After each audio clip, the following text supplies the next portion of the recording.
How we doing, folks? Your host Moose here on the Pitt Panthers Football Network as we welcome in our class of 2022. We take a look at the new recruits that we have coming into the team, and lucky for you guys, you're going to get a little sneak peek of our home uniforms for the upcoming season in the college football revamped mod.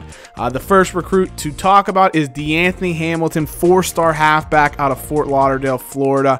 He's a speedster. He's a guy that is definitely going to be a return specialist. He's a little bit slight. You know, he doesn't do very well and respond very well to contact, but he's just so fast that I think he's a guy that can definitely be a big play artist for us, even if he's not necessarily a 20 touches or 20 carries inside the tackles type of player for us. Couple of freshmen wide receivers that we're going to look at here, preferred walk-ons. They're guys that either did get scholarship offers and didn't sign, or just signed on and didn't get a scholarship offer. Neither of them is particularly impressive. Matthew Archie, you can see here out of Newark, Delaware.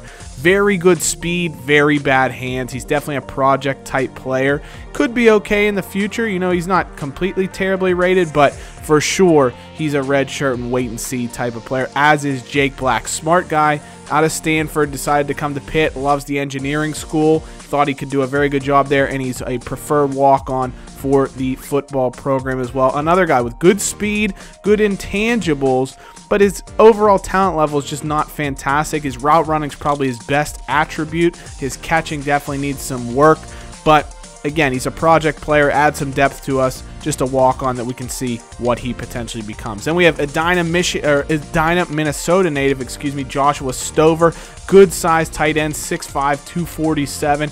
Good receiver, similar to a lot of tight ends we've brought in recently, or who have at least made an impact with us recently.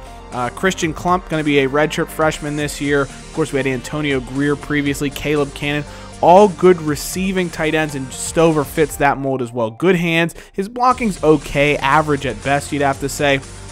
But he's definitely a guy that after a redshirt year and some seasoning could make an impact for us in the future, and he'll have some time to work on his blocking and his technique. Joe Weber, not a lot to say about him other than he could play tight end if we needed him to. He's technically a tight end, but he's going to be our long snapper, you remember. So that's where we know he's going to make an impact. But if need be, he could always be a third tight end for us as needed. JP, John Paul West Turner, left tackle. Parents were both Pitt track stars back in the early 2000s, late 1990s, and he is now a Pitt player himself. A little bit bigger than his parents were, of course, ends up as a lineman on the football team, but he's got that Pitt pride through and through, and so he's a guy that we hope can work his way into becoming a nice homegrown product for us from a pair of Pitt parents. Ali Patterson, right guard. Originally recruited as a tackle, we moved him to guard. He's from Jeannette, PA, of course, hometown of Terrell Pryor. You all remember the Ohio State star quarterback, also from Jeannette, just outside of Pittsburgh. Ali instead decided to stay with his hometown Panthers. Another project type player. We need depth. Our offensive line's a little bit thin right now. We have decent looking starters, but beyond that we need some depth. Patterson at least adds that, and he'll add that throughout his career even if he's not a star. David Horn from Hanover, PA, home of potato chips and pretzels, right? Snyder's of Hanover and all that. But David Horn looks like a fantastic player. Really excited to see him in use.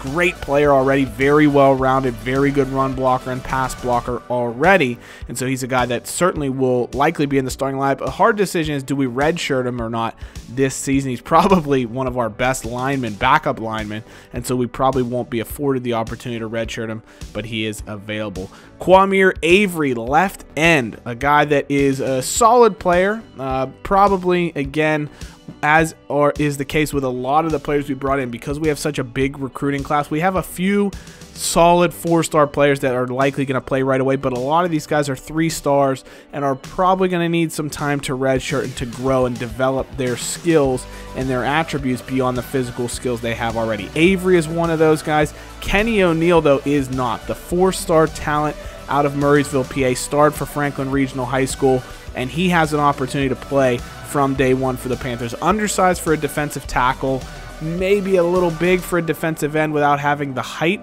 So he's kind of a tweener. he's definitely a guy we could possibly use inside on pass rush downs and then outside at, on early downs, defensive end. Definitely have to grow into some talent. He's not a starter by any means, but I like what he can bring to the table. Thomas Weatherford, right end, another guy very similar to Quamir Avery, who's just decent talent already, pretty well rounded as far as a player is concerned. Good tackling, decent hit power. His finesse moves are really his only weakness, but he's just not ready to contribute from day one. He's a guy that in a year or two I think is going to be an impact player for us, but he's not ready to go right now. Travis Brittain, similar type of player where he's definitely not an immediate contributor, probably not even a contributor for potentially 2 or 3 years unless he has some fantastic offseason progression. But he's a guy that adds some depth to us. We had very few defensive ends returning. We only had 3 defensive ends coming back. So we really hit that position hard in recruiting this past season. And Brittain is another guy we add to the list as a future contributor from that decision.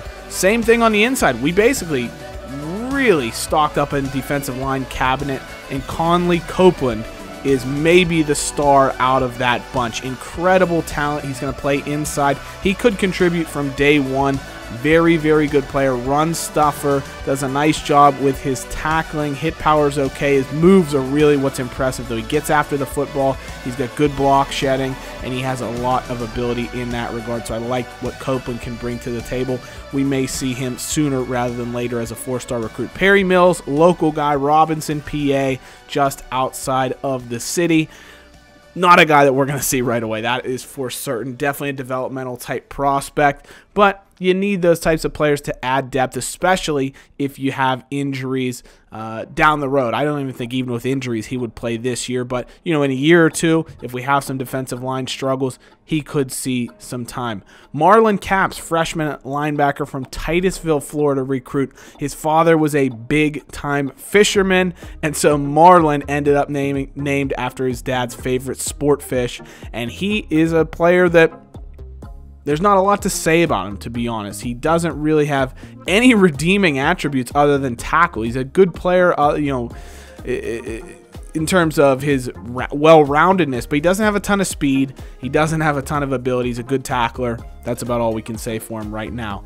One guy we can say a lot for, though, Dio Langston Jr. This is a guy who played last year as a JUCO. He's a 4-star recruit coming out of high school. Ended up having some personal family issues, loss in the family that led to some issues off the field. His senior year of high school caused him to miss out on recruitment that year. Decided to go the JUCO route and starred last season, and now he has an opportunity to come play at the FBS level where he should have been from the start. Fantastic looking player, potentially our starter at middle linebacker this season, so we're excited to see what he can do.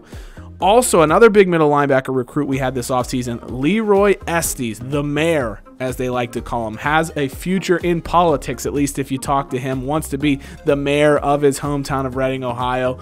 But for right now, he's going to try and dominate and control the middle of the Panthers defense. Another guy that, we'll see what he can do. Might be a redshirt candidate, might play. It really just depends on how the season shakes out for us as to whether he'll see the field. But it will be a player for the team, definitely, at some point. Rico Shelton, our only recruit out of Tennessee, and he's a guy that, contrary to Marlon Capps, who was probably worse than we expected, Rico Shelton overachieved for what we expected. Great recruit, wasn't a gem, but he was a +4, and he's a very talented player. Good hit power, so he can really get after the football. I think in a couple years of development, he could be reminiscent of Adarion Mitchell, who's our starting outside linebacker that loves to get after the football and knock the football loose, lay the big hits on the opposing players. That's what Shelton can provide in the future. Jordan Murphy Jr., I'd say he's probably our recruit with the biggest pedigree and the highest expectations.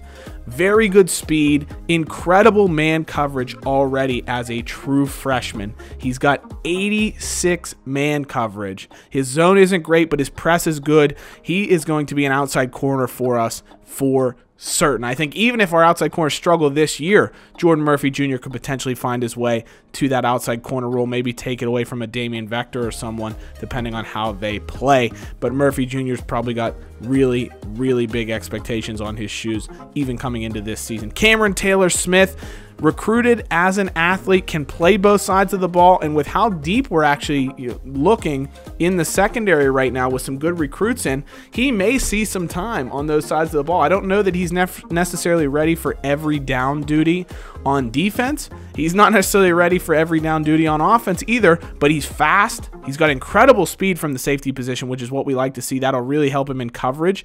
And he's got decent hands, good carrying as well. I think we could use him in a slash role, similar to what we wanted Tyquan Sutton to be way back when, before his unfortunate injury that ended his football playing career very early. Another good talent, Earl Lemieux, conflicted, didn't decide if he wanted to go to Pitt or Penn State, had ties to both schools, wanted to go on with a soccer scholarship, but instead, or wanted to walk onto the soccer team, is one true love sporting-wise, but too much talent to lay off of the football scholarship. He's a guy that if need be, he could be our kicker in the future. You can see decent kicking attributes from Earl as well, but he's a solid, talented safety who definitely will be a contributor at some point in the future. And then the big signing from National Signing Day, Matt Wright, the right man for the job out of South Carolina, overlooked by the likes of Clemson.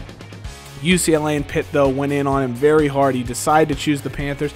Doesn't have overwhelming speed. I think if he puts on a little more poundage, he could probably be a Quell Hampshire type player, where he fits in almost as an outside linebacker safety hybrid. Very good zone coverage already, though. Gets up near the line of scrimmage well. Good tackling, incredible hit power. So he's a guy that can really play downhill from that safety position and make some plays for us. And then finally, our punter, Josh Feldman. Very solid player. He's got some big shoes to fill in Eric Fox, but you can see he comes in with a lot of talent already. Great kick power. Accuracy's okay, but I think Feldman can be a really, really good contributor for us from day one. And he's going to have to be, because he's our punter. So with that said, there's a look at our recruits. Thank you so much to everybody who submitted. I made sure to get everybody in. 2 players that I thought they fit into. Of course, there were some guys that I just, I liked their name, or I liked their, everybody had great stories, etc. I just liked some players' names already and thought they fit in well. So I fit everybody into the team in the best places that I could. I hope you're happy with that. And everybody's definitely going to see some playing time at some point in their career, because you're all very good players. So as always, guys, thank you so much for all the contributions. I really appreciate all your support on the Dynasty. I'm having so much fun, and I'm really excited to get the college football revamped section of the Dynasty underway. So thanks for watching, guys. Hail to Pitt. We'll see you soon. Take care. Bye-bye.